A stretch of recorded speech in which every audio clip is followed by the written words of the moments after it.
Ukur dari sini sampai sini. Pakai bed, nggak usah pakai bed.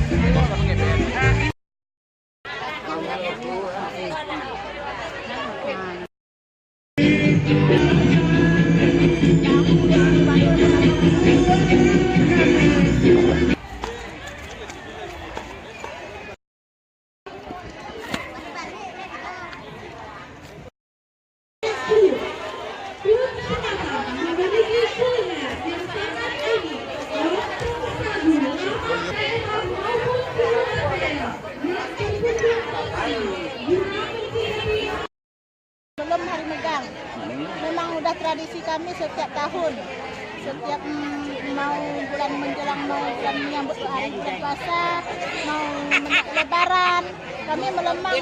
Nah, gimana cara proses pembuatannya ini? Lama nggak?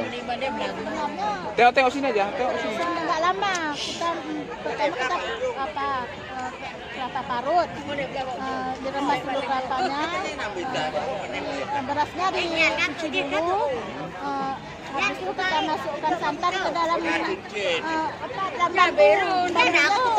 masukkan daun pisang, biar wangi dia. Jadi setiap acara megang ini selalu ada ini di kampung ya? Ya, setiap tahun sudah tradisi Pak. Setiap menyambut bulan suci Ramadan kami selalu melemang setiap tahun.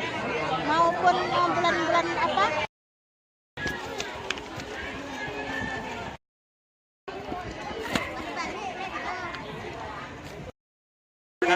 Go.